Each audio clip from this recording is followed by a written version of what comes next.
इसे हम हिंदी भाषा में छुट्टा रखना बोलते हैं और इसे हम इंग्लिश में कीप द चेंज बोलते हैं। जैसे आप छुट्टी रख सकते हैं, you can keep the change.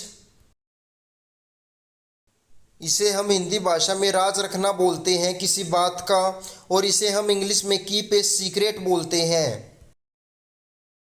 जैसे वो राज नहीं रख सकती, she can not keep a secret. इसे हम हिंदी भाषा में चुप रहना बोलते हैं और इसे हम इंग्लिश में कीप क्वाइट या कीप साइलेंट बोलते हैं।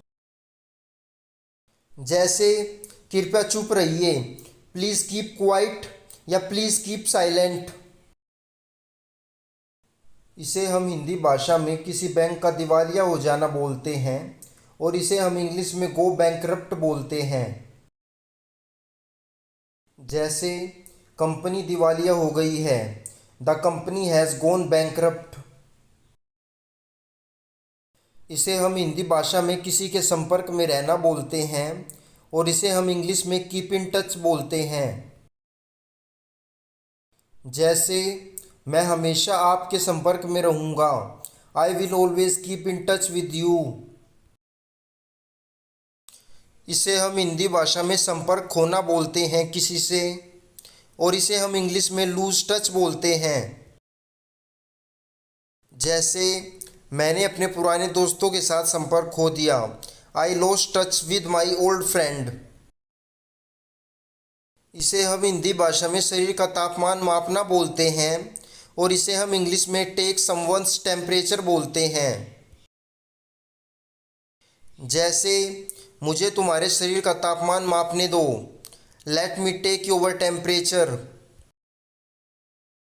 इसे हम हिंदी भाषा में गायब हो जाना बोलते हैं किसी का और इसे हम इंग्लिश में गो मिसिंग बोलते हैं। जैसे वो गायब हो गया है, ही हैज़ गॉन मिसिंग। इसे हम हिंदी भाषा में मजाक उड़ाना बोलते हैं किसी का और इसे हम इंग्लिश में मेक फन बोलते हैं।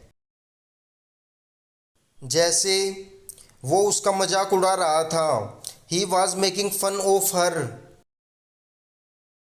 इसे हम हिंदी भाषा में मजा करना बोलते हैं और इसे हम इंग्लिश में हैव फन बोलते हैं।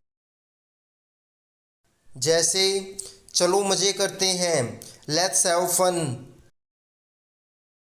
इसे हम हिंदी भाषा में आराम करना बोलते हैं और इसे हम इंग्लिश में टेक या हैव ए रेस्ट बोलते हैं। जैसे पार्टी से पहले मैंने आराम किया, आई टुक या I had a rest before the party.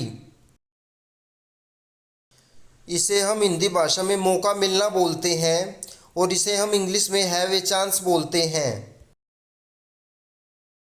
जैसे जब तुम्हें मौका मिले तो मुझे वापस कॉल करो, call me back when you have a chance.